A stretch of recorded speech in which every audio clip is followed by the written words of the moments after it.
Very good evening to you. You're watching Eye on Africa here on France 24. Here are the headlines tonight on the continent.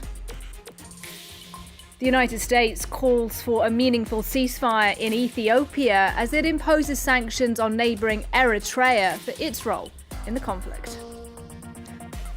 A tentative step forward in Libya, the Prime Minister says he will hand over power if elections take place freely next month. And we take a spin around Kigali as the Rwandan capital flaunts its green credentials with a new bicycle sharing scheme. First, the United States has issued a stark warning over the conflict in Ethiopia. Speaking this Friday, the Secretary of State Antony Blinken says the country risks implosion with consequences for the wider region unless a ceasefire is negotiated soon. One path forward is out-and-out conflict, which could lead to the implosion of Ethiopia and spill over into other countries in the region. And that would be disastrous for the Ethiopian people and also for countries in the region.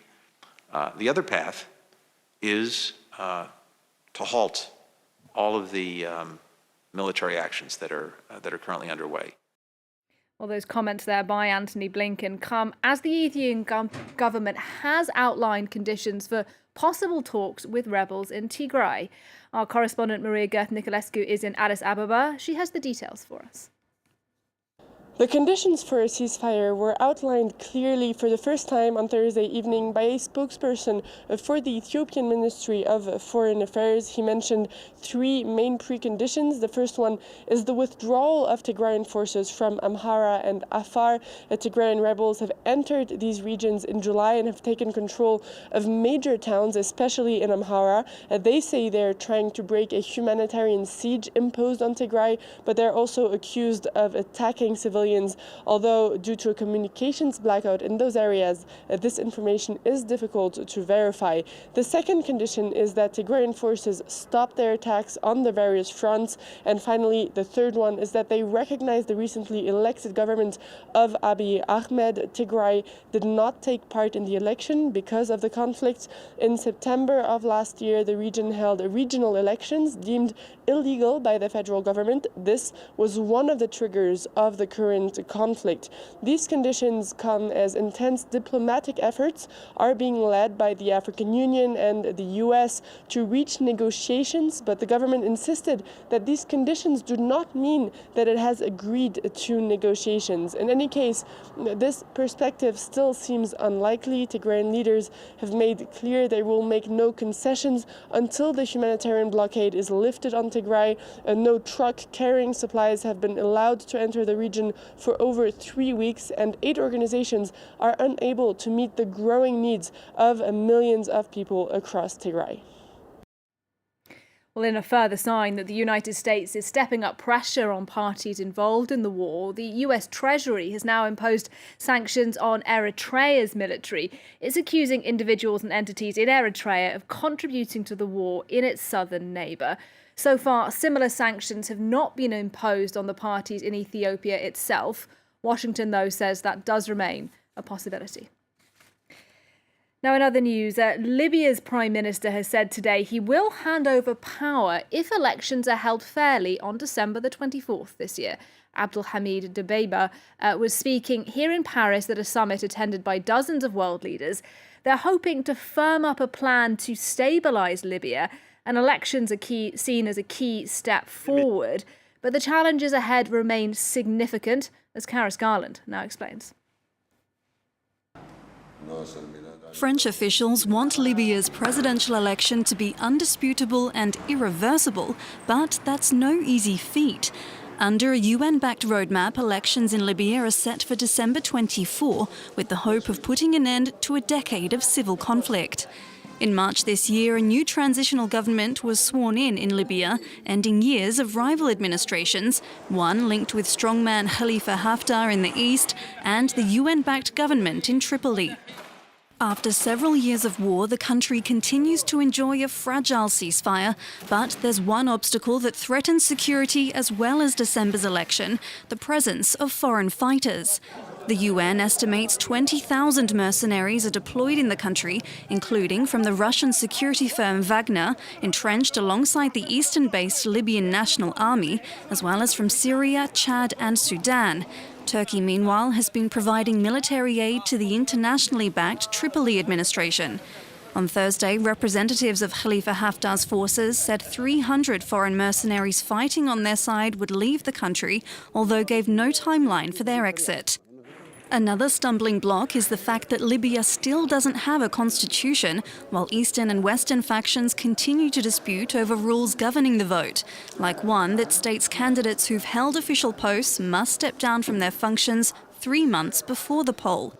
Haftar has done so, but Prime Minister Abdul Hamid Deiba, who has announced his intention to run for president, has not. For some analysts, this spells a likely postponement. I think there are just too many sources of tensions, too many problems in the laws and in terms of what you see on the ground. There's a lot of opportunities for violence to come back if we rush into the 24th of December. Even if an election goes ahead on December 24, there are still concerns different factions will not recognise the results. Now in Ghana, a proposed anti-LGBT law got its first hearing in Parliament this week. Same-sex intercourse is already illegal in Ghana, but the new law would go further, extending jail times and okaying conversion therapy. LGBT groups around the world have denounced the proposals, but in Ghana, it's not clear how much support the ideas have. To tell us more, here's Laurent Bersticker. A tense first public hearing of Ghana's proposed anti-LGBTQ law.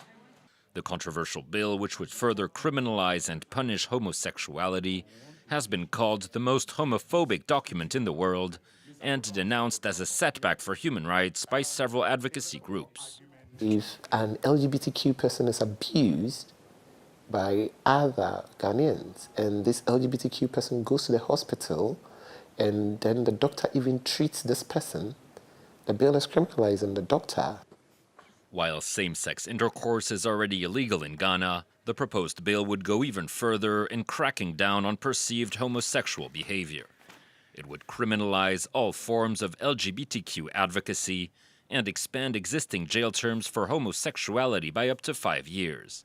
The law also supports controversial conversion therapy, which frames homosexuality as a disease. Advocacy groups worry the vague language used in the bill would open the door to mass repression and even encourage mob justice. But the law appears to have broad support in Ghana, especially among conservative religious groups. Parliament should also step in, and this is what the people are calling for. You don't have any other option than to move along with what the people want. The controversial bill is also threatening to spark a rift within the Anglican Church. It was openly criticized by the Archbishop of Canterbury, who said earlier this week he would raise his concerns with his Ghanaian counterpart. Now, Mozambique is to appeal a decision by a South African court to extradite its former finance minister, Manuel Chang, to the United States. Mozambique had requested Chang be extradited to face the charges in his home country, where he's caught up in a $2 billion debt scandal. Now, the United States says it has the right to prosecute Chang because the money partly went through the US financial system. Our correspondent Nadine Theron reports for us now from Cape Town.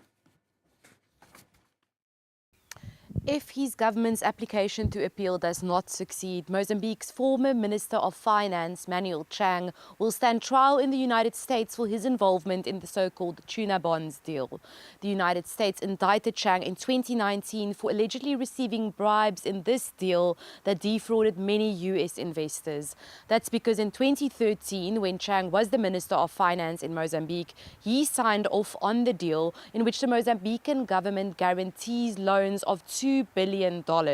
When foreign investors realized the funds did not go towards development projects as they were intended, but instead were used to line the pockets of those connected to the Mozambican government, some of them withdrew the funds, like the International Monetary Fund, plunging the country into further poverty.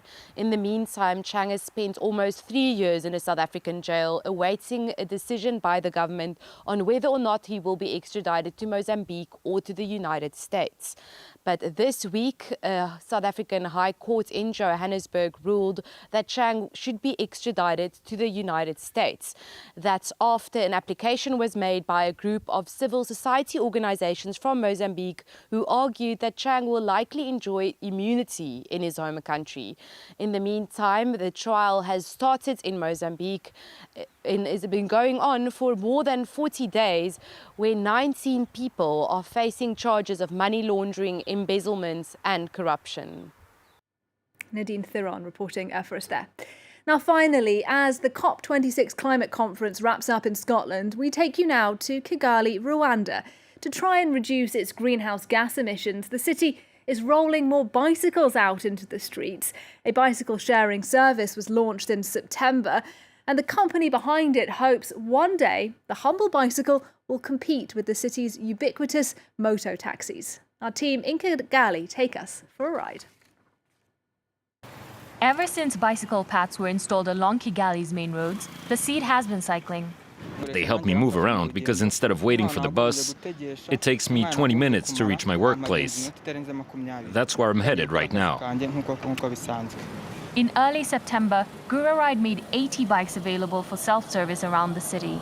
The team hopes that in the long term, the bikes won't be more expensive to use than a motorcycle taxi. Hello, you're welcome. How was your ride? A day without a car, an electric motorcycle, Rwanda's backing of a national policy of affordable and green transport is a rare strategy in Africa. Because we're not, a petrol-producing country, it gives a lot of cost charges on the country. And at the end of the day, the end consumer price of transport is elevated.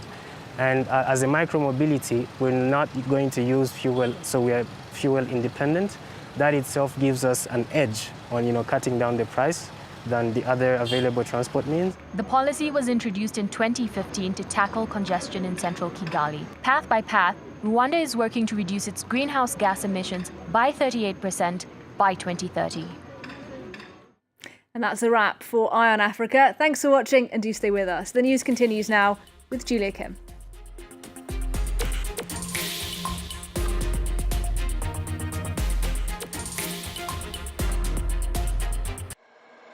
Because a new page of history gets written every day.